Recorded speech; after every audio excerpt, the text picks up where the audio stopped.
In our tech news, learning new computer skills in the rapidly changing information technology sector opens up new opportunities for young women in rural Uganda.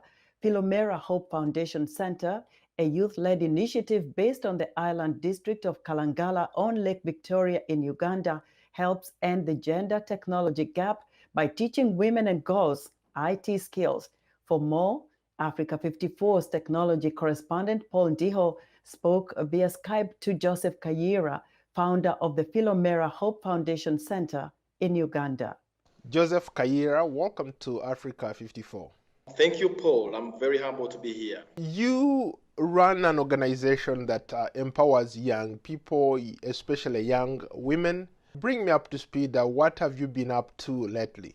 I run a youth-led and youth-serving organization in Uganda called Philomera Hope Center Foundation.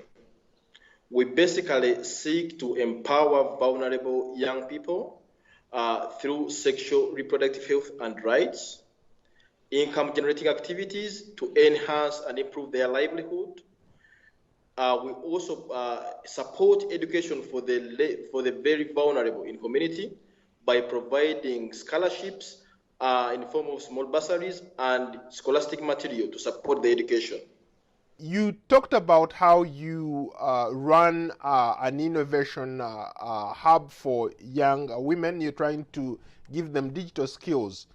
Can you speak more to that, please? Yes, through the Girls Empowerment and Innovations Village in Kalangala, we offer a wide sphere of vocational skills to adolescent girls and young women.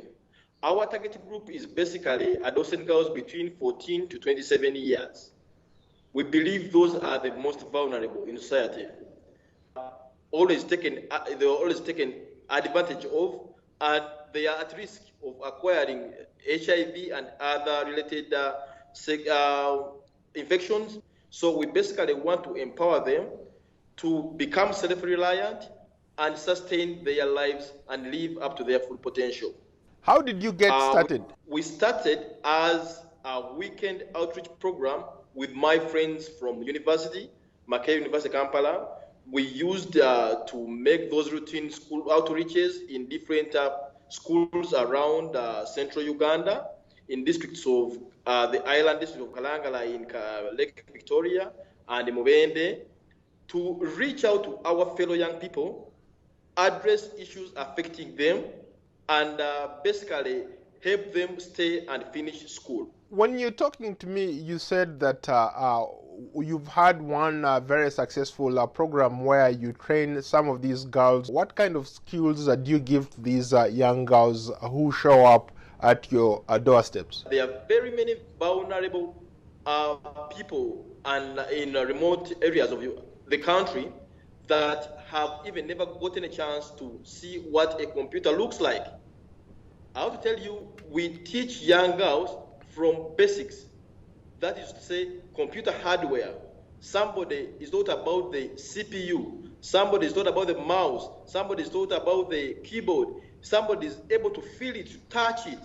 You know, we teach them from basics, simple hardware, then software, and then go to these other Microsoft Office packages, say Microsoft Word or Access and Excel. Most of the issues that you deal with are women-related issues, but one would ask a question. You are men. How are you able to deal with these issues? Do you have women on board who help to, for example, to deal with some of these female-related issues? I have a team of now full-time colleagues, and I have to say 7 of these are women. They are young girls. So they are able to relate in a more friendly way to the adolescent girls. Who inspired you? It is my mom. I'm personally a product of a single mom. I lost my father at the age of 8 months. I didn't have a chance to see my father. One of the things that you are working on is you're trying to introduce these young people to mobile applications. You want them to learn how to interact with computers, create apps that could eventually maybe become a money-generating activity for some of these young people. Can you speak to that? We are working on a new project aimed at building a mobile application that will basically provide accurate and timely sexual health information and referral systems. So we want to provide a platform where a young person, regardless of where or she is, can access accurate and timely information about his or her sexual health on his or her mobile phone. Thank you so much for your time. You're welcome. Thank you, Paul. That was Africa 54's technology correspondent Paul Ndiho speaking to Joseph Kayira, founder of the Philomera Hope Foundation Center in the Island District of Kalangala, Uganda.